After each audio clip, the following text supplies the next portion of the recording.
sections, though they all overlap and intersect, but I want to be sure to address all of the issues I was asked to speak about this evening. So first I'll speak about Zionism and the Nakba. Then I'll address the false charges of anti-Semitism being hurled at supporters of justice in Palestine. And finally, I'll look at Islamophobia and how it intersects with politics around Israel and Palestine. Am I holding the mic in the right place? And I'd love to make sure we have enough time for discussion. So Zionism and the Nakba. One cannot speak about Zionism and Israel's creation without speaking about the Nakba. In fact, the Nakba, which means catastrophe in Arabic, is the legacy and clearest manifestation of Zionism. What do I mean by that?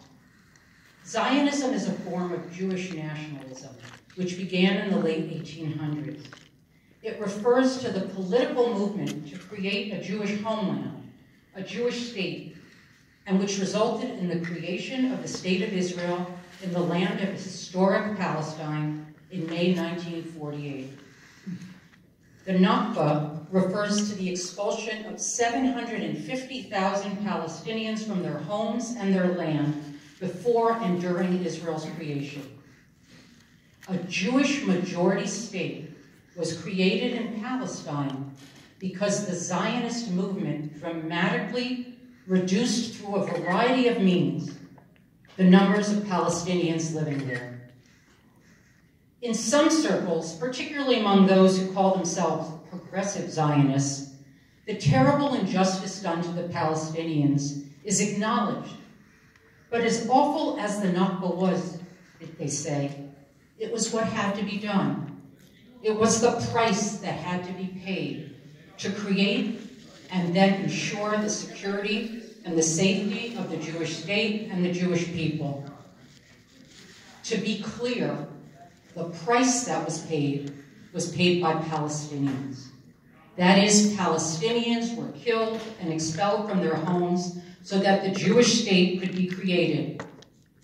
And quite simply, the only way you can justify that kind of thinking that says the Nakba was the price that had to be paid is to believe that Jewish lives matter more than Palestinian lives. I'd like to speak for a few minutes about why I believe those of us in Jewish communities and other communities in the U.S. need to center the Nakba in our learning if we are to be truly accountable partners in the movement for justice in Palestine. For many of us, myself included, that meant and continues to mean unlearning years of education in which the story of Zionism and Israel's creation totally ignored the consequences on the people who were living there, the Palestinian people. Further, even for many of us who grew to oppose Israeli government policies, it often had to do with our opposition to the Israeli occupation of 1967, that is, when Israel occupied the West Bank and Gaza. But that didn't include our opposition to the original injustices caused by the creation of the Jewish state. So for many, when they speak of the Israeli occupation, they don't include the occupation of the Palestinian land and dispossession of the Palestinian people that took place during 1948 and during the creation of the state. Despite propaganda to the contrary, Israel was not a land without a people for a people without land, which is what the Zionist movement claimed.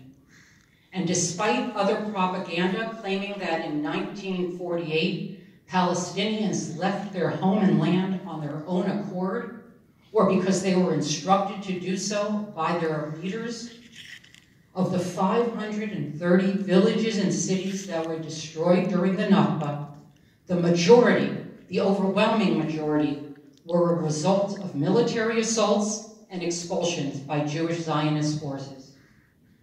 A striking example of this is known as Plan Dalet, launched in March 1948, soon before the creation of the state. It laid out a blueprint in great detail for the destruction and forcible depopulation of the Palestinian people and their population centers. Included in the text of Plan Dalet is the following, and I quote, "In the conquest of villages in your area, you will determine whether to cleanse or to destroy them," unquote.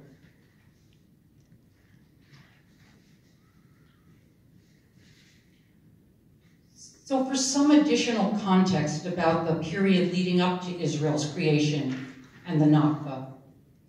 In 1947-48, the UN voted to partition historic Palestine into two states, a Jewish state and an Arab state. Israeli propaganda says that Israelis accepted the plan, the Jews accepted the plan, and that the Palestinian Arabs were simply ungrateful for not accepting a very generous plan. In fact, the history is different. What was the reality? And what did the partition plan actually mean for Palestinians living in Palestine? Though at that time, approximately 2/3 of the inhabitants of the country were Palestinians, the Palestinian state was to include less than 50% of the country's land. And just as significant, Palestinian would lose most of the country's fertile region. While the Jewish population owned less than 7% of the land and comprised about 1/3 of the population, the Jewish state was going to comprise 55% of Palestine, an area inhabited by some 500,000 Jews and almost 400,000 Palestinians. So you see, there'd be barely a Jewish majority because there really weren't enough Jews living there to make more than that. The Palestinian state would comprise around 725,000 Palestinians and 10,000 Jews. What that meant was that the Palestinians were being expected to relinquish most of the country's territory in which they had been living. This central fact often gets ignored when discussions take place about the partition plan and what happened in 1948 when Israel was created and declared itself a state. So why is it important for us to understand more about the Nakba and what mostly happened and what really happened during those years? Because in my view, with that knowledge and with a deep recognition of how, for example, thriving Palestinian villages were destroyed and replaced with Jewish villages, it is then not complicated at all to understand why Palestinians have the right of return.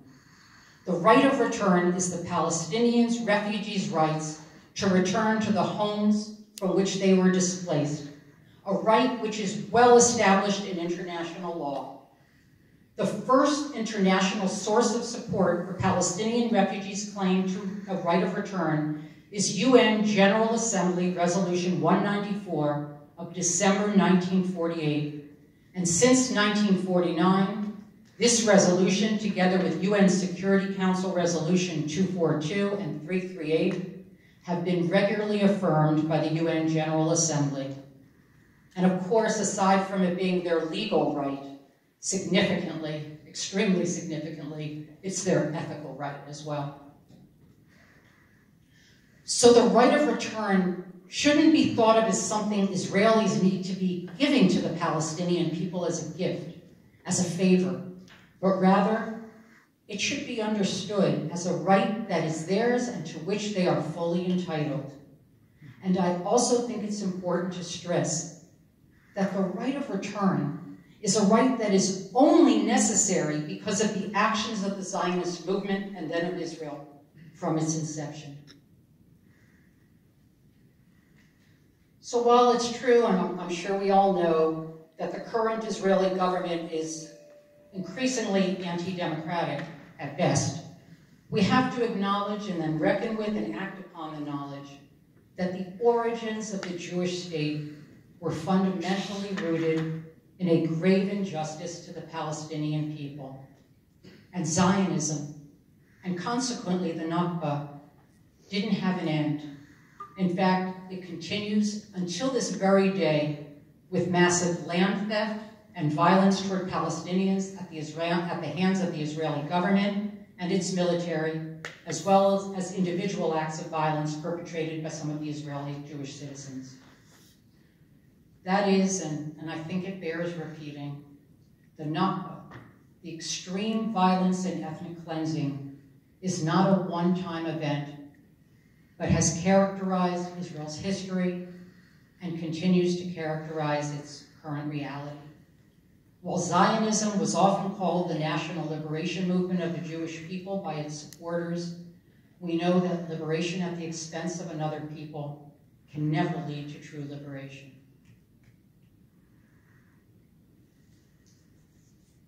So I think this is a good place to speak about the attacks on supporters of justice in Palestine, particularly the false accusations of anti-Semitism.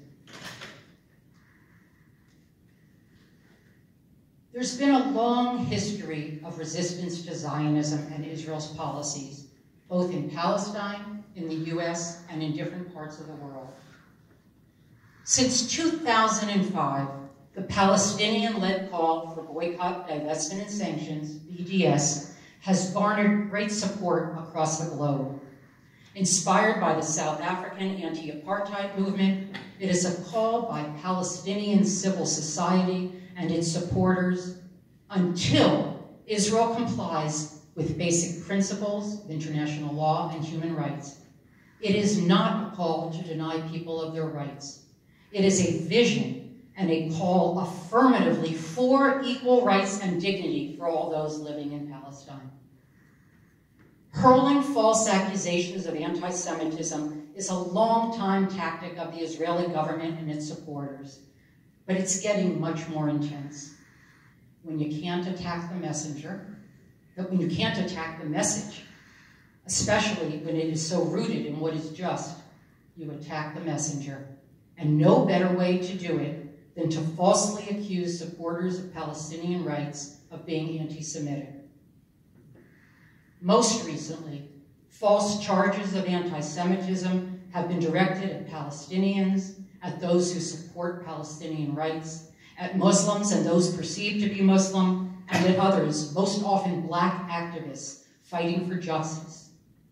We've all likely followed the recent attacks on Angela Davis, on Mark Lamont Hill, on Linda Sarsour and Tamika Mallory, and most recently, on Representative Ilhan Omar. We often see some combination of Islamophobia, anti-Black racism, and anti-Palestinian politics at work in these often bullying, aggressive tactics. I cannot underscore enough how destructive, how pernicious these bullying attacks have been and are, and I use the word bullying a few times because that's exactly what they are. So I'd like to spend a few minutes addressing these false accusations of anti-Semitism. Israeli government supporters have claimed that it is anti-Semitic to support BDS, which, as I mentioned, is gaining strength across the globe. This accusation of anti-Semitism is not only false, highly irresponsible, and harmful to all those fighting for justice, but it also does an injustice to the reality of actual anti-Semitism when it occurs. It's not discriminatory in any way to hold a nation-state accountable for its human rights abuses and for violations of international law. There is nothing anti-Semitic about that in any rational definition of anti-Semitism. There has been a call from Palestinian civil society whose community is suffering on a daily basis to join an international effort to hold Israel accountable to changing its behavior. That is ethical, and it is a call I embrace. Another accusation of anti-Semitism hurled at those who support BDS or Palestinian rights claims that Israel is being singled out when there are so many countries with gross human rights violations. That there is abuse in many countries across the globe is, of course, true. But this particular BDS call grows out of the community that has suffered most under Israel's policies. It is not saying, nor has ever said, that Israel is the only human rights violator in the world. Of course not. And that is never the case with boycotts. The Great Boycott in the US didn't claim to be the only example of the abuse of workers, but it was a coordinated grassroots effort of a community that was being seriously exploited to make change for justice. So too with the Palestinian-led call for BDS. Further, for those of us in the US, Israel is the largest recipient of US aid, and so focusing on Israel makes perfect sense given the role of the US in supporting Israeli policy financially and otherwise. The smears of anti-Semitism, smear campaigns really, that as I mentioned, we have increasingly seen happening, are not only lies, but again, they do great harm to people's lives, negatively impacting their jobs, their careers, and of course their personal lives and emotional well-being. On college campuses, student activists supportive of Palestine are being increasingly targeted, and faculty have been blacklisted. And when we have our discussion when we're eating, I would love to hear what you all have experienced at FIU. As we resist these false accusations, we also know that the best response is to continue to grow our movement stronger, rooted in the integrity and the principles that the movement for Palestinian justice has embraced. There are so many groups organizing across the globe, Palestinian, Black activist groups, Jewish groups, and more. And we know that the organizing is only getting more powerful and is an integral part of broader movements for justice.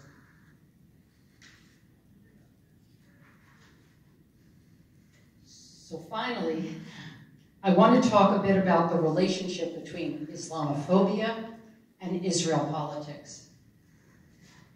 As we know, Islamophobia, which is anti-Muslim racism, has a very long history in this country, and it's intensified since 9/11, and again with the current administration. We not only see violence against Muslims on the streets and Islamophobia in our schools, in our media, in our workplaces, but there is enormous state-sanctioned structural Islamophobia that's part of the fabric of our society in both US domestic and foreign policies. Looking specifically at the connections amongst Islamophobia, Israel, and the, quote, war on terror, there is a virulently anti-Muslim concept of the, quote, clash of civilizations that is a framework for US as well as Israeli policies. The idea that Western civilization is locked in an unstoppable battle with Islam, resulting from fundamental cultural differences, not history, politics, imperialism, neocolonialism, or other factors. Since 9/11, US policy has been propelled by the domestic and global, quote, war on terror, targeting and negatively impacting those who are or who are perceived to be Muslim or Arab. The US government's foreign policy has relied on Islamophobic premises in order to get public support for bombing countries with large Muslim populations, as this country has done. Islamophobia plays a critical role in sustaining public and US government support for Israel's policies. For example, right-wing Christian and Jewish groups that oppose the fundamental rights of Palestinians